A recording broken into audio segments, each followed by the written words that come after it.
Sudah lebih dari 30 tahun berlalu, tapi ingatan tentang malam itu masih melekat seperti bau tanah basah yang tak mau hilang dari hidungku.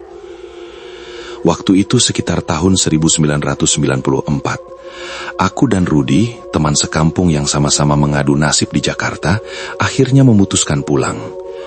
Kami bekerja serabutan di proyek pelabuhan, hidup berpindah-pindah barak, dan menjelang lebaran, rindu rumah tak bisa ditahan lagi. Kami menyewa mobil tua milik kenalan mandor, kijang kotak, catnya kusam, tapi mesinnya terkenal bandel. Aku yang menyetir, Rudi duduk di samping, lebih banyak diam, hanya sesekali menghisap rokok lintingan. Kami berangkat menjelang maghrib, awalnya lancar, sampai hujan turun tanpa ampun di sekitar Pekalongan. Macet panjang memaksa kami melambat. Saat hujan mulai reda, jam sudah melewati pukul 11 malam. Dan tanpa bisa dihindari, kami masuk alas Roban. Kabut turun tipis. Pohon-pohon tinggi berdiri rapat seperti dinding. Jalan terasa menyempit meski sebenarnya tidak. Truk jarang lewat. Saat lampu jauh kendaraan lain menyorot, bayangan pepohonan tampak bergerak seperti makhluk hidup. Rudi sempat menyuruhku berhenti sebentar. Perasaan gak enak, katanya pelan. Aku menolak. Ada dorongan aneh di dadaku, seperti ada yang membisikkan, jangan berhenti di sini. Cerita tentang alas Roban sebenarnya sudah sering kudengar, dari kisah kerja paksa zaman Belanda, pembantaian misterius, sampai orang-orang yang hilang tanpa pernah ditemukan. Aku mencoba menenangkan diri dengan menyalakan radio, tapi yang terdengar hanya desis dan suara patah-patah, seperti orang berbisik dari jauh. Lalu mesin mulai terasa berat. Jarum panas naik perlahan. Aku menepi, mematikan mesin dan membuka kap. Uap keluar tipis. Tidak parah, tapi cukup membuatku kesal. Saat itulah Rudi memanggilku dengan suara yang sangat pelan, hampir seperti orang berdoa. Aku menoleh. Di tepi jalan, di balik kabut, berdiri seorang perempuan, membelakangi kami. Rambutnya panjang, hitam, jatuh menutupi punggung. Bajunya putih, tapi bukan putih bersih, lebih seperti warna kain lama yang sering kena hujan. Jam segini, di tengah hutan, sendirian. Nalarku bilang ini tidak wajar, tapi entah kenapa kakiku melangkah mendekat. Baru setelah Rudi mencengkeram lenganku, aku tersadar. Kita jalan aja, bisiknya. Tolong. Aku mengklakson pelan, tidak ada reaksi.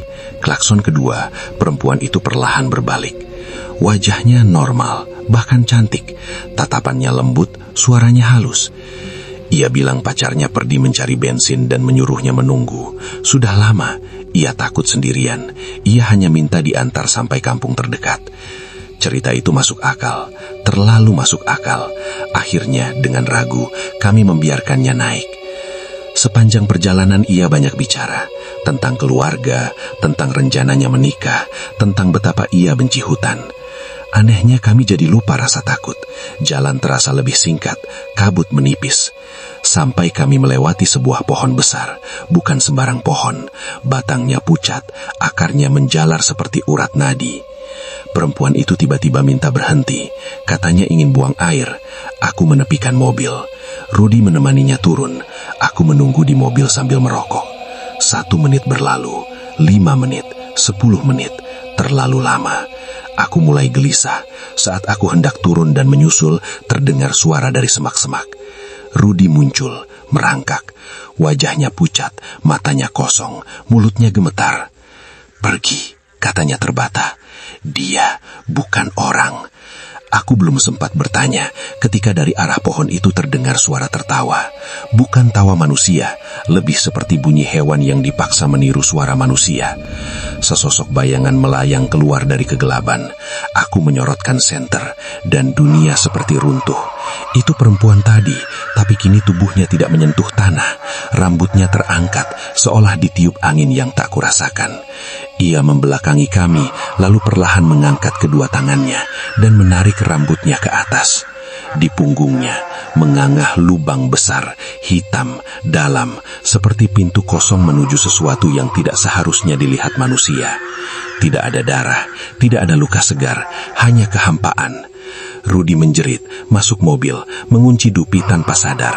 Aku tersadar saat suara tertawa itu makin dekat. Aku lari, masuk mobil, mesin sulit menyala, seperti ditahan. Perempuan itu sudah berdiri tepat di depan kap, wajahnya menempel di kaca, senyumnya lebar, terlalu lebar. Aku menginjak gas. Tiba-tiba mobil melaju, sosok itu hilang, tapi tawanya tertinggal, bergema di dalam kabin.